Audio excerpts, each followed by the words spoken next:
I'm very pleased to welcome Dr. Robert Lambert.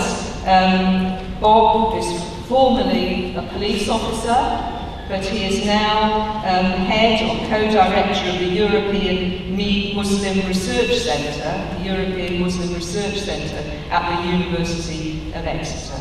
Bob. Thank you very much. Great pleasure to be here this morning. Those of you that ever follow debates about Islamophobia, for example, in the Guardian Comment is Free blog, will probably be aware that it can sometimes become quite divorced from everyday reality. However, one aspect of Islamophobia is very real, entirely straightforward, and I would suggest extremely urgent. That is very much the topic of our first research report at the European Muslim Research Centre, Islamophobia and Anti-Muslim Hate Crime, a London case study. I have a few copies here, not enough for everyone, but certainly it is available. You can download it from our website or see me afterwards. Violence and intimidation towards Muslims, anti-Muslim violence. That is what I will deal with this morning. I think we owe it to the victims of this violence and to their families to do everything we can to tackle it. Victims like Yasser Abu Talib, who received life-threatening injuries when he was attacked by a gang in northwest London on his way to Friday morning prayers at the London Central Mosque. Since 9/11, it has become commonplace for Muslims to be violently attacked in Britain. Not violence committed by the majority of citizens, but violence committed against Muslims by a small but a growing minority of citizens. As our report shows, this violence includes the manufacture of bombs, violent assaults in the street leading to murder and serious physical injury, arson attacks on mosques and criminal damage. In serious cases like this, the crimes are reported to and investigated by police, and many secure criminal convictions have resulted.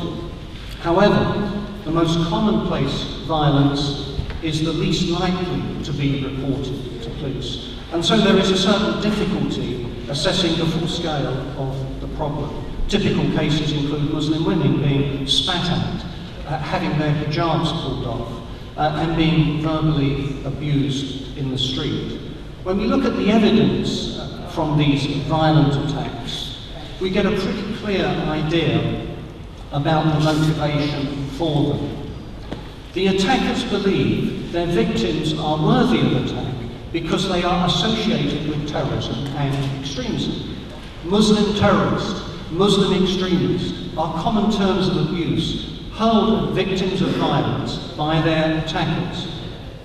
The evidence is clear that a major motivating factor for violence against Muslims is a negative and false belief that Muslims pose a security or terrorist threat. No prizes for guessing where these ideas come from. Our report provides evidence to demonstrate that assailants of Muslims are invariably motivated by a negative view of Muslims as a terrorist threat, one they have acquired from either mainstream or extremist nationalist politicians, or from commentators in the media. Negative portrayals of Muslims as terrorists, terrorist sympathisers and subversives in sections of the media, providing significant motivation for anti-Muslim violence. Who is attacking Muslims?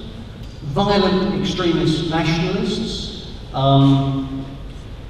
members, associates of the English Defence League, the British National Party, also street gangs, and also individuals, many of whom the victims and witnesses, sometimes referred to as white van man. Perpetrators of anti-Muslim hate crimes often share the same political analysis as the British National Party. BNP leadership legitimates anti-Muslim hate crimes in the eyes of perpetrators. This is a quote from Martin Gilliard, who was convicted of manufacturing nail bombs. He says, "Be under no illusion, we are at war, and it is a war we are losing badly. I am so sick and tired of hearing fellow nationalists talk of killing Muslims, of blowing up mosques, of fighting back. The time has come to stop the talk and start to act." Fortunately, he was not able to act. He was convicted. It is worth reflecting on BNP influence here for a moment. I recently visited the Greenwich Islamic Centre in South London, the Plumstead Mosque, which is a venue of ongoing violence, firebomb attacks.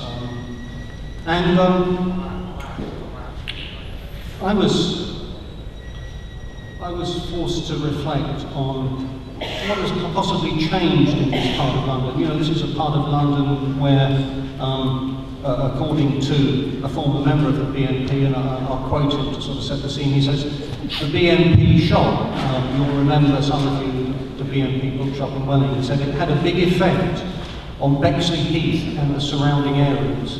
That area of South London, he said, was known as the Deep South, and the atmosphere contributed to the Stephen Lawrence murder.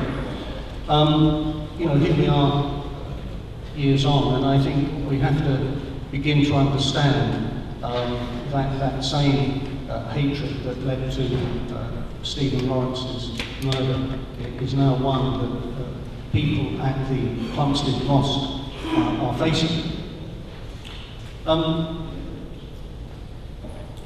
I must wrap this up. Just let me say that prior to 9/11, we can find no record of a racist attack in the UK in which the victim is berated for being a Muslim terrorist or Muslim extremist. During the last decade, it has become commonplace. And with notable exceptions, it is almost as difficult to find records since 9/11 of Westminster politicians being prepared to defend Muslims from the charge of being terrorists and extremists.